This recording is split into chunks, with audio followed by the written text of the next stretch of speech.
वक्फ सुधारणा कायद्याला आव्हान देणाऱ्या याचिकेवर बुधवारी म्हणजे 16 एप्रिल रोजी सर्वोच्च न्यायालयात सुनावणी झाली.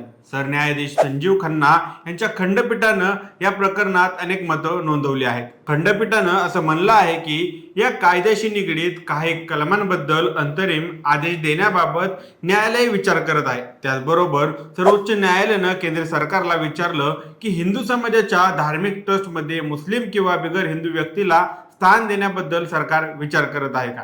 अर्थात या प्रकरणात केंद्र सरकारकडून बाजू मांडणाऱ्या सॉलिसिटर जनरल तुषार मेहता यांनी न्यायालयाला विनंती केली की या प्रकरणात कोणतेही आदेश देण्यापूर्वी न्यायालयानं त्यांचं म्हणणं देखील ऐकून घ्यावं. न्यायालयाचं काय म्हणणं आहे आणि 17 एप्रिल रोजी न्यायालयाने काय म्हटलं आहे सगळं काही समजून घेऊया आजच्या या व्हिडिओमधून. नमस्कार, मी सनी आणि तुम्ही पाहताय दैनिक राज्य लोकतंत्र. वक्फ सुधारित कायद्याला आव्हान देणाऱ्या याचिकांवर सर्वोच्च न्यायालयातील पहिली सुनावणी बुधवारी म्हणजे 16 एप्रिल रोजी झाली. या सुनावणीमध्ये याचिका करणाऱ्यांकडून कपिल सिब्बल, राजीव धनव आणि अभिषेक मनु सिंघवी यांच्यासारख्या वरिष्ठ वकिलांनी बाजू मांडली. या वकिलांनी युक्तिवाद केला की वक्फ सुधारित कायद्यात करण्यात आलेल्या अनेक सुधारणा धार्मिक बाबींशी निगडीत व्यवस्थापनातील मूलभूत अधिकारांवर परिणाम करतात. त्याचबरोबर त्यांनी वक्फ बाय युजर म्हणजे सरकारी अधिकाऱ्यांना हे ठरवणं की एखादी मालमत्ता सरकारी आहे की नाही, तसंच सेंट्रल वक्फ काउन्सिल आणि टेस्ट वक्फ बोर्डाने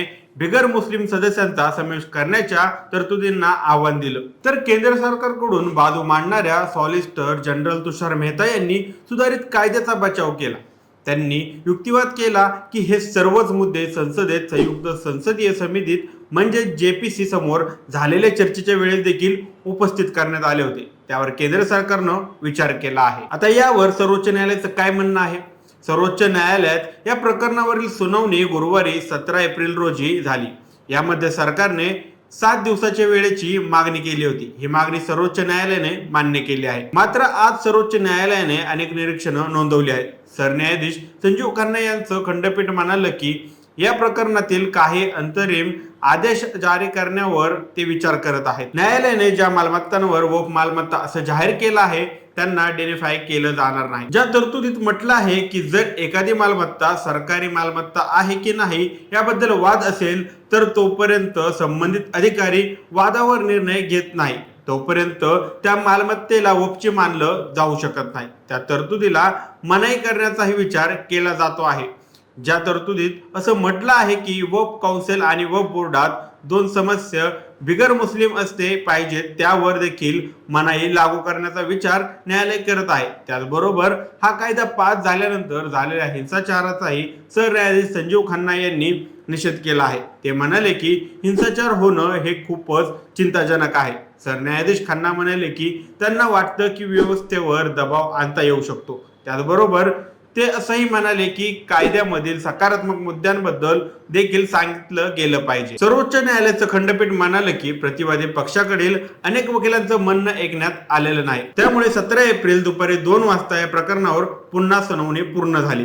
अलीकडेच संसदेत पास झालेल्या वक्फ सुधारणा कायद्याला विरोधात सर्वोच्च न्यायालयात 10हून अधिक याचिका दाखल करण्यात आल्या होत्या. याचिकाकर्त्यांनी वक्फ सुधारित कायदा घटनात्मक असण्याबाबत प्रश्न उपस्थित केले आहेत. यामध्ये MIMचे खासदार Asaduddin Owaisi, association for the protection of civil rights संपूर्ण केरळ, जमियतुल उलेमा, TVM खासदार मौला मोइत्रा आणि RJचे नेते मनोज झा या याचिकाकर्त्यांनी समावेश आहे. तर या याचिका दाखल झाल्यानंतर या कायद्याच्या घटनात्मकतेला पाठिंबा देण्यासाठी भाजप शासित सह राज्यांनी याचिका देखील जाहीर केल्या आहेत. यामध्ये हरियाणा, महाराष्ट्र, मध्य प्रदेश, राजस्थान, छत्तीसगड आणि आसाम या राज्यांचा समावेश आहे.